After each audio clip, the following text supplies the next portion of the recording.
नमस्कार, मैं हूं आपके साथ आस्था कौशिक और आप देख रहे हैं महाबहस। काशी दौरे पर पहुंचे प्रधानमंत्री मोदी ने न सिर्फ बाबा विश्वनाथ की नगरी को करोड़ों की सौगात दी है, बल्कि विपक्ष पर करारा प्रहार भी किया है।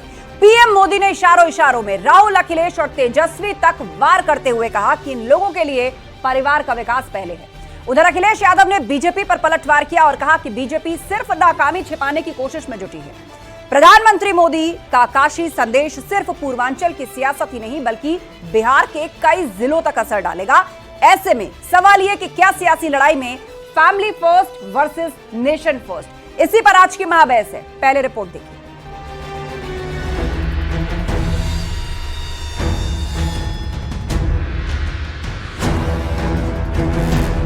पीएम का पूर्वांचल को उपहार, विपक्ष पर प्रहार।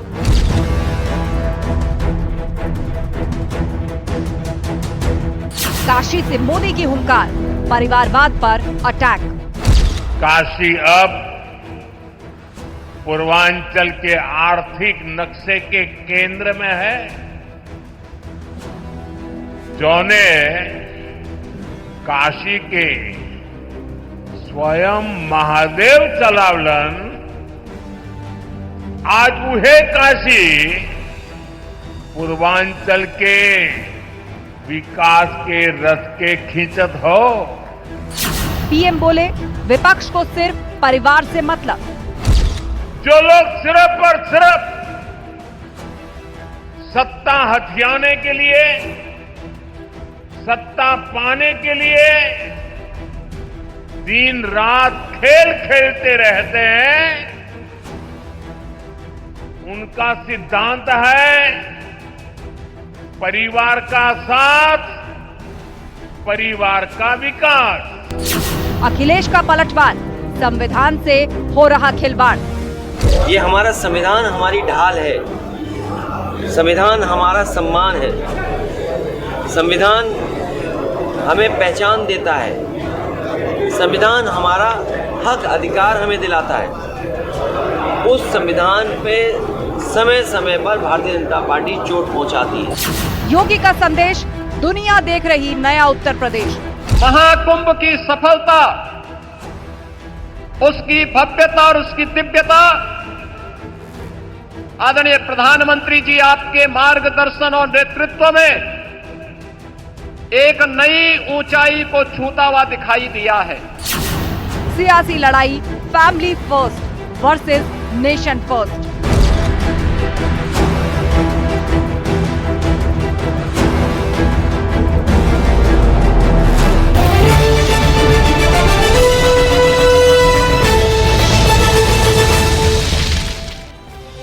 और वक्त है महाबहस के सवालों का, जिन पर आज की पूरी डिबेट फोकस है। वो सवाल आपके सामने रख रहे हैं। पहला सवाल, काशी से मोदी की हुंकार, परिवारवाद पर अटैक। आज प्रधानमंत्री मोदी ने परिवारवाद को लेकर एक बार फिर से विपक्ष पर करारा प्रहार किया और इस बार सिर्फ यूपी तक सीमित नहीं था, बल्कि इस बार क्या बिहार के लिए भी संदेश था। अखिलेश क्यों बोले संविधान से हो रहा खिलवाड़, ये सवाल पूछेंगे। समाजवादी पार्टी के प्रवक्ता भी हमारे साथ जुड़ेंगे, क्योंकि लगातार विपक्ष एक बात को लेकर अड़ा हुआ है कि भाजपा संविधान से खिलवाड़ करती है। सियासी लड़ाई family first versus nation first पर आई। और चर्चा के लिए गेस्ट पैनल हमारे साथ जुड़ रहा है। हमारे साथ शरद त्रिवेदी जी हैं, प्रवक्ता बीजेपी। मनीष सिंह जी हमारे साथ जुड़ गए हैं, समाजवादी पार्टी के प्रवक्ता। सचिन रावत जी हमारे साथ होंगे, कांग्रेस के स्पोक्सपर्सन। प्रोफेसर गंगा सहाय जुड़ गए, दलित चिंतक।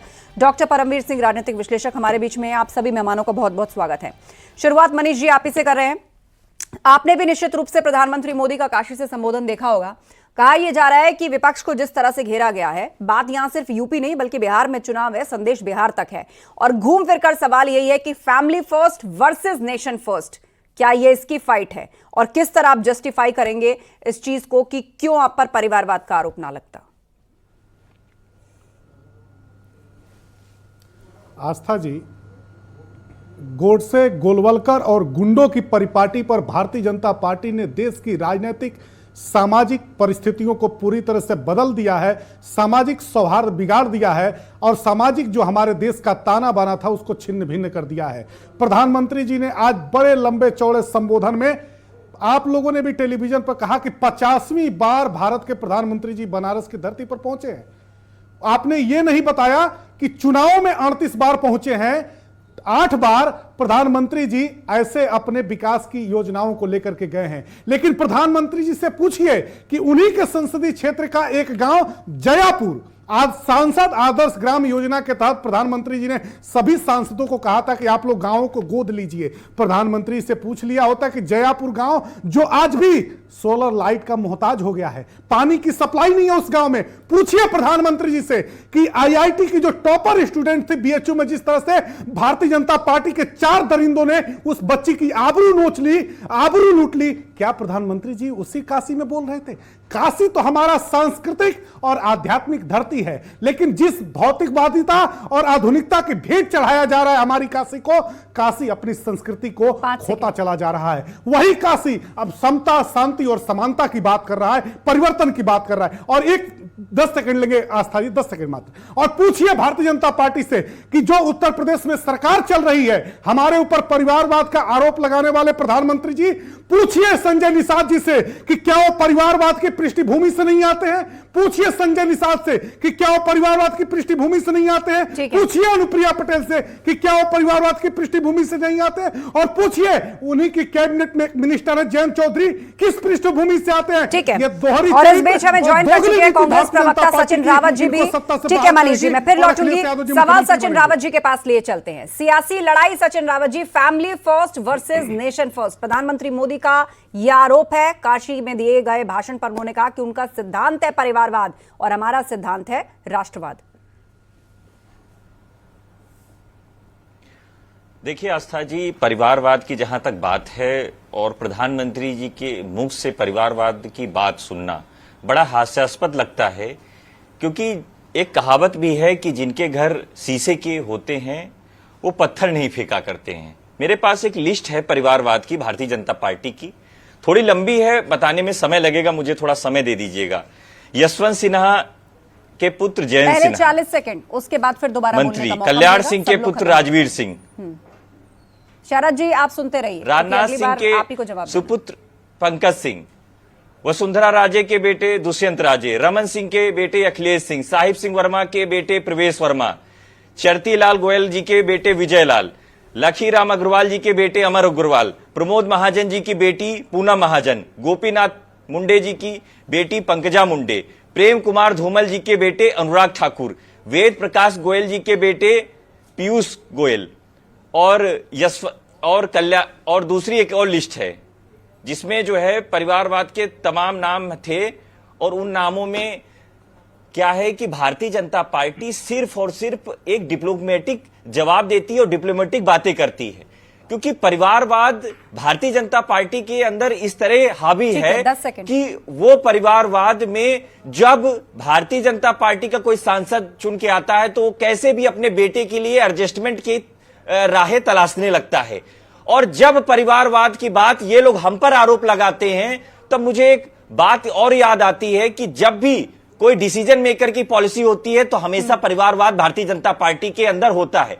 आज मोदी जी को बताने के उत्तर प्रदेश में कुछ नहीं था, इनकी सरकार चल रही है, मोदी जी को यह भी बताना चाहिए था। कहते हैं कि हमें तो 13 करोड़ कार्यकर्ताओं के बीच में से चुनना है, हमारा तो पता ही नहीं होता कि अध्यक्ष कौन बनेगा, एक आम कार्यकर्ता का भी नाम आ सकता है। कह रहा हूं कि 13 करोड़ में चुनना है, इनकी पार्टी की बात है, आप लोगों की पार्टी में तो लगभग फिक्स होता है। ये आरोप गृह मंत्री ने भी लगाया, प्रधानमंत्री भी कहते हैं।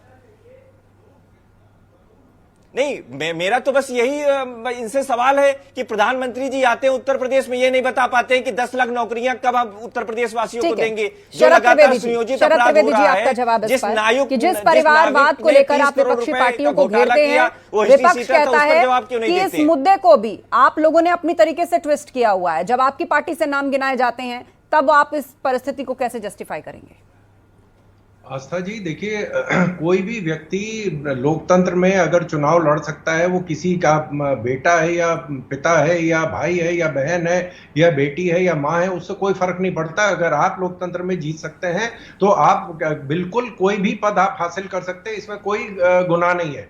लेकिन समस्या तब आती है जब सारा टैलेंट एक परिवार में फिक्स है कि सब मैच फिक्सिंग है, मोतीलाल नेहरू से लेके और राहुल गांधी तक पूरा टैलेंट जो है वो सिर्फ एक परिवार में है।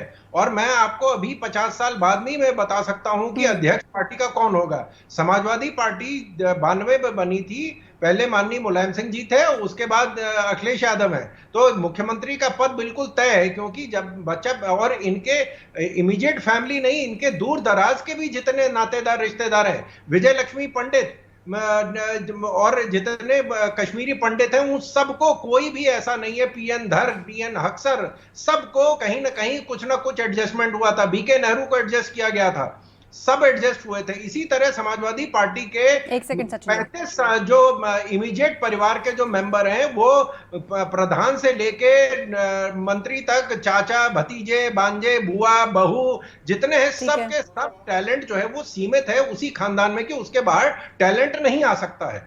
ये समस्या है। जीतना कोई भी जो है, अगर लोकतंत्र में चुनाव लड़ता है, वो जीतता है तो उसको अधिकार है। स्टालिन जी के भी सुपुत्र आए हैं, लेकिन वहां पे कोई गारंटी नहीं है कि अगला कौन अध्यक्ष बने, लेकिन यहां तय है कि यही अध्यक्ष बनेगा। ये शुरू से तय होता है कि जब पार्टी बस 30 सेकंड में जवाब दूंगा, कौन उपाध्यक्ष बनेगा, वो एक ही परिवार में है। सचिन जी 10 सेकंड, क्योंकि 2 पैनलिस्ट और हैं जिन्होंने अभी बात नहीं रखी है। बोलिए, आप काउंटर करना चाहते हैं।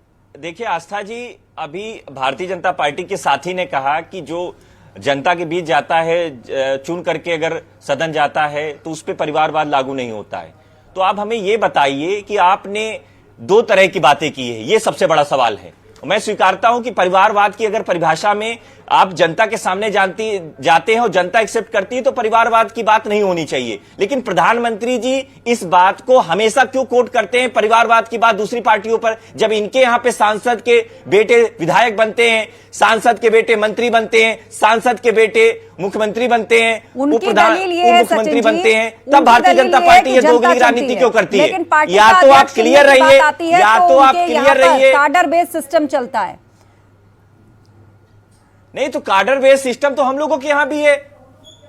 कांग्रेस में 13 से ज्यादा जो है राष्ट्रीय अध्यक्ष गांधी फैमिली के परे रहे हैं। तो मैं कह सकता हूं कि आज हम लोग गौरवान्वित महसूस करते हैं कि हमारे कांग्रेस पार्टी के दलित अध्यक्ष मल्लिकार्जुन खड़गे जी हैं। ये लोग दलित अध्यक्ष बना करके दिखा दें तो हम लोग जाने की भारतीय जनता पार्टी है, क्योंकि इनकी जो सोच है मनुस्मृति आरएसएस की सोच में हमेशा दलितों को, महिलाओं को नीचे रखा जाता है। ये कह दे कि दलित हम अध्यक्ष बनाएंगे। देखिए, दलित का जो सबसे बड़ा उदाहरण है कांग्रेस का, जो अभी एक रिसेंट दलित प्रेम हुआ है, बिल्कुल आधुनिक है, ताजा प्रेम है। वो बता दें कि साहब अंबेडकर जी के साथ जो हुआ था, अंबेडकर को तो लॉ मिनिस्टर बनाने से मना कर दिया था नेहरू जी ने, गांधी जी की सिफारिश से अंबेडकर किसने मना किया था? फिर आप झूठ बोलने लगे, अंबेडकर जी की बात आपके मुझ से अच्छी नहीं लगती है, क्योंकि आप आरएसएस की सोच वाले, मनुस्मृति सोच वाले हैं। ये हमेशा संविधान को, अंबेडकर जी को हमेशा ये लोग निरादर करते हैं। जब अंबेडकर जी को कांग्रेस पार्टी ने, शरद जी नहीं तो इन्होंने झूठ क्यों बोला? 1 सेकंड, आप अपने वक्त पर बोलिएगा। शरद जी 10 सेकंड बात खत्म करिए, फिर प्रोफेसर गंगा सहाय। देखिए, ये जो दलित, इनका पूरा कार्यक्रम जो है समाजवादी पार्टी ने भी ले लिया है। पहले इनका बीडीए, जो कांग्रेस का पूरा इतिहास बीडीए पे बेस्ड था, ब्राह्मण, दलित, अल्पसंख्यक, क्योंकि ब्राह्मण और दलित में समाज को तोड़ो और हिंदू समाज को और अल्पसंख्यक यूनाइटेड होना चाहिए। समाजवादी पार्टी का पीडीए जो है पिछड़ा, दलित, अल्पसंख्यक, उसमें सवर्णों को अलग रखो, पिछड़ा दलित को इकट्ठा करो, और वो भी हिंदू समाज को तोड़ के अल्पसंख्यक यूनाइटेड होना चाहिए। उसमें कोई टूट फूट नहीं होनी चाहिए, उसमें कोई जातिवाद की बात नहीं होनी चाहिए। ये सिर्फ अब इनके पास कोई जरिया नहीं रह गया है। ये जाति, धर्म, संस्कृति, संप्रदाय, संविधान की हत्या, लोकतंत्र की हत्या, ये कहानी ठीक है। इस पर असल फैसला, इस पर अंतिम फैसला संविधान को खत्म आप कर रहे हैं, हमारे लगातार धर्म की राजनीति आप कर रहे हैं, हम लोगों को बता रहे, कमाल की बात करते हैं। प्रोफेसर गंगा साहब हमारे बीच में दलित चिंतक। प्रोफेसर गंगा साहब बताइए, आज काशी से प्रधानमंत्री ने जो संदेश दिया है, बिहार में चुनाव होने जा रहा है, बता रहे कि सिर्फ पूर्वांचल के लिए नहीं, बिहार के लिए भी मैसेज छिपा है, परिवारवाद को लेकर जो उन्होंने बात कही।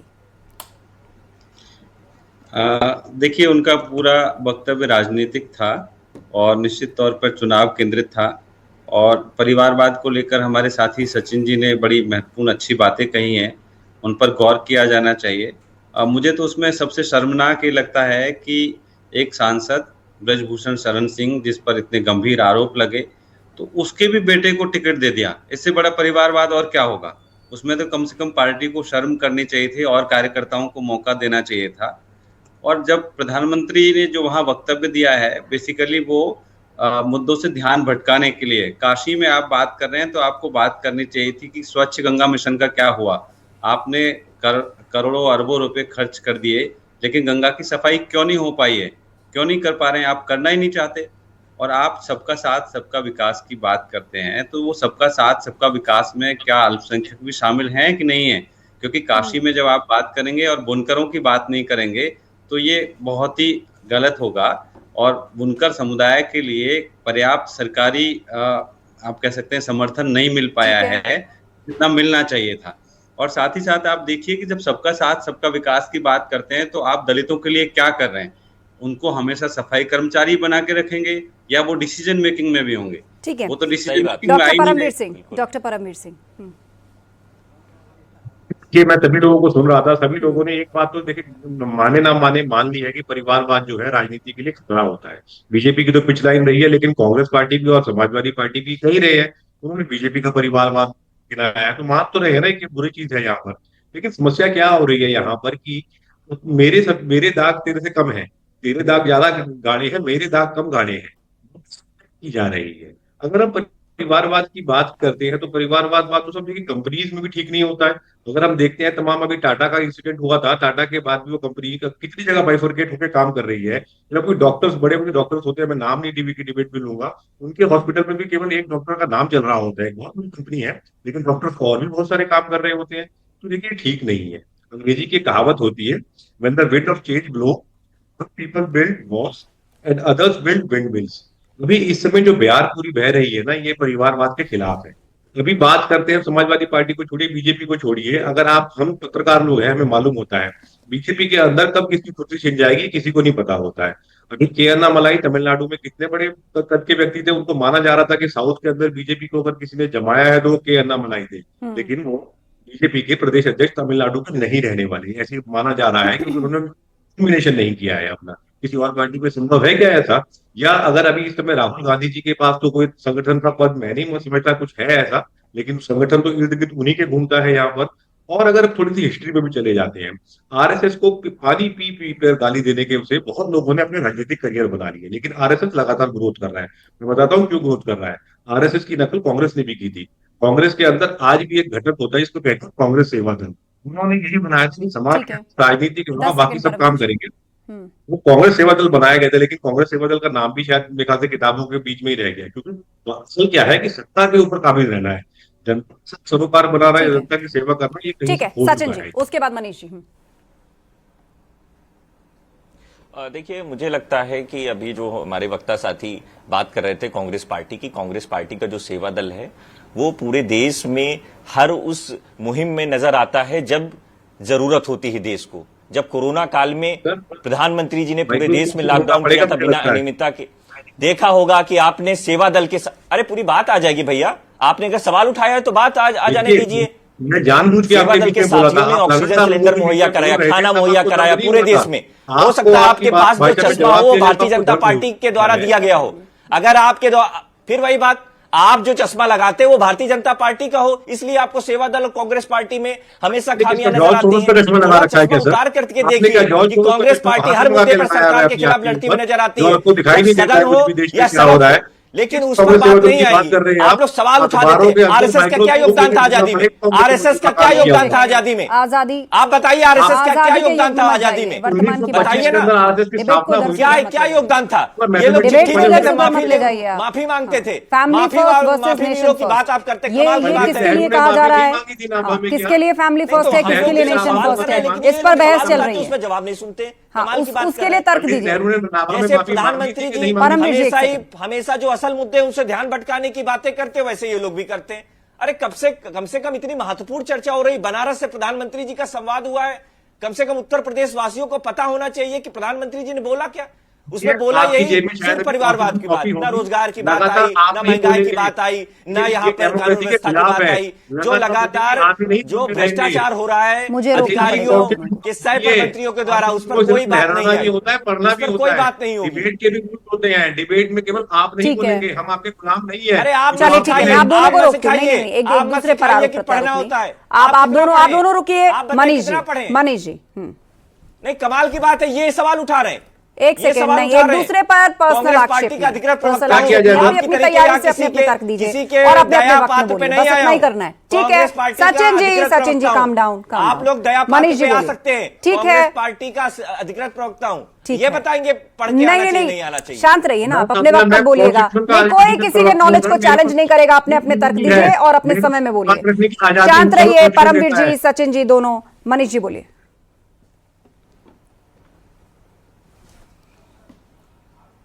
भारत के प्रधानमंत्री जी और उनके मित्र मोदी ट्रंप साहब के एक ट्रैफिक वार के फैसले ने जिस तरह से चंद घंटों में भारत के 19 लाख करोड़ रुपए निवेशकों के डूब गए, कहां चले गए किसी को पता नहीं है।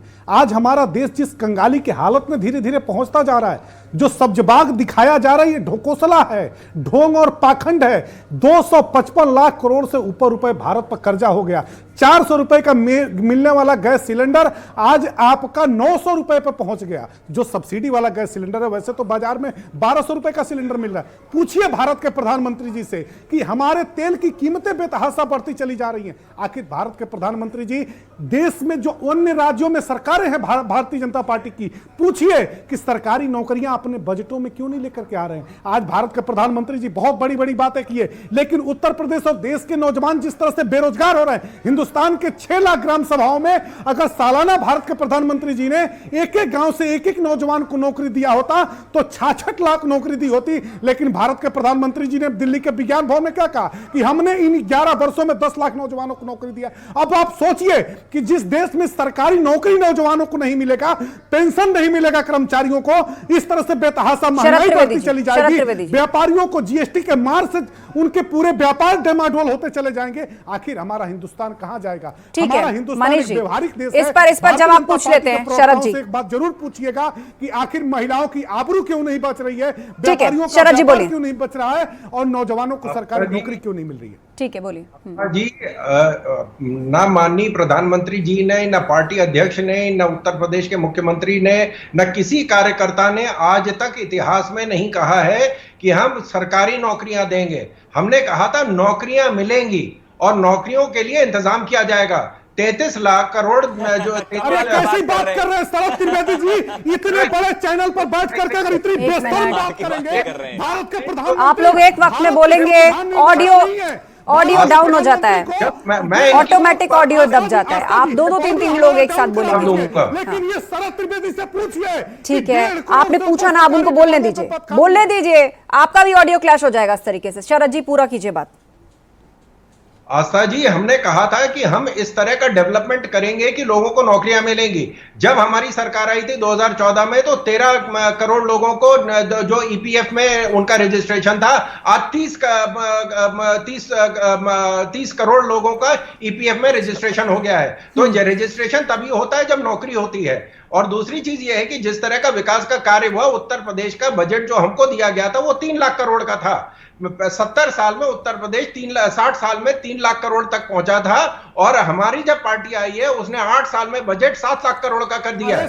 40% पूरे भारत में जितनी सड़कें, उसकी 40% सड़कें उत्तर प्रदेश में बनी है। उत्तर प्रदेश में डिफेंस कॉरिडोर बन रहा है, उत्तर प्रदेश में जो जिस तरह का विकास का कार्य हुआ है, उत्तर प्रदेश में एम्यूनिशन फैक्ट्री बन रही है। ये घट्टा तक लाए थे और क्या कर रहे हैं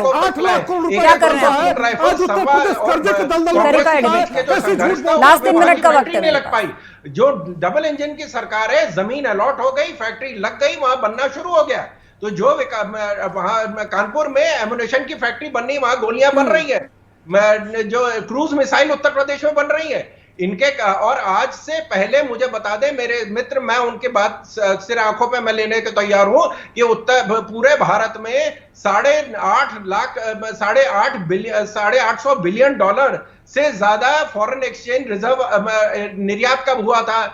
653 बिलियन डॉलर से कम से ज्यादा फॉरेन एक्सचेंज कब हुआ? शरद जी आंकड़ा पूरा कर लीजिए। ठीक है। तो जो जिस तरह का विकास का कार्य हुआ है 70 साल में हम लाए थे। ठीक है मनीष जी, इस पर आपका कमेंट और उसके बाद सचिन जी। 10 साल में लाए हैं, 5वीं अर्थव्यवस्था में, और हम तीसरी अर्थव्यवस्था 3 साल के अंदर। ठीक शरद जी, ठीक है मनीष जी, हाँ बोलिए।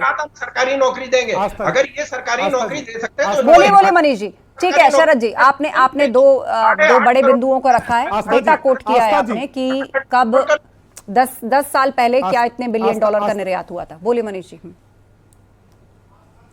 आस्था जी बहुत दुर्भाग्य है इस देश का कि भारतीय जनता पार्टी के जो प्रवक्ता हैं वो देश के नौजवानों के मुंह पर तमाचा मार रहे हैं। देश के नौजवान भीख नहीं मांगेंगे आपसे सरकारी नौकरी। 1.5 करोड़ केंद्रीय सरकार के पास सरकारी विभागों में पद खाली हैं, आपको देना पड़ेगा। और उत्तर प्रदेश में 15 लाख सरकारी विभागों में पद खाली हैं, ये नौजवानों का अधिकार है, लेंगे आपसे सड़कों पर आंदोलन करके, आपके गिरेबान में हाथ डाल करके सरकारी नौकरियां लेंगे। और झूठ मत समय मिलेगा, वो समय भी आएगा, वो समय भी आएगा 27। हाँ बोलिए सचिन जी।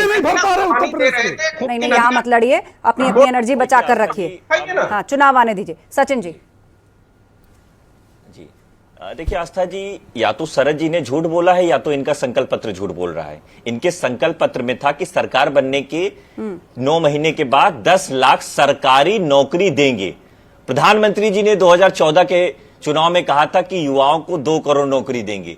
अब या तो इनका संकल्प पत्र झूठ बोल रहा है या शरद त्रिवेदी जी शरद जी, लास्ट कमेंट आपका, एक और बात शो वाइंड अप करना है। प्रधानमंत्री जी आपने कहा कि संकल्प पत्र में सरकारी नौकरी का जिक्र था, तो ऐसे में उसको अपॉर्चुनिटी कहकर के गोलमोल नहीं किया जा सकता। शरद जी आपका लास्ट कमेंट। नेताओं के ठीक, शरद जी बोलिए, शो वाइंड अप करना है मुझे। ठीक है सचिन जी, पॉइंट नोटेड। हाँ बोलिए। मैनिफेस्टो में 2 करोड़ सरकारी नौकरियां देने की कोई बात नहीं हुई थी। नौकरी देंगे, नौकरी मिलेंगे, और नौकरी मिली। जिस तरह का विकास का कार्य हुआ, लोगों को नौकरी मिली। 33 हजार करोड़ मुद्रा योजना में जो लोन दिए गए हैं, जिसका 10 लाख से उसको 20 लाख कर दिया गया है, ये उन्हीं को मिला है जो व्यापार कर रहे हैं। 5.5 करोड़ लोगों। समय खत्म हुआ। आप सभी लोगों ने इस पर अपनी अपनी बात रखी। बहुत शुक्रिया इस चर्चा में शामिल होने के लिए। तो प्रधानमंत्री मोदी का काशी संदेश सिर्फ पूर्वांचल की सियासत ही नहीं बल्कि बिहार के कई जिलों तक असर डालेगा। ऐसे में सवाल ये उठ रहा है कि क्या सियासी लड़ाई में family first versus nation first की जंग शुरू हो चुकी है। कौन किस तरफ है ये जनता तय करेगी। महाबैस में इतना ही। खबरें जारी हैं, बने रहिए हमारे साथ।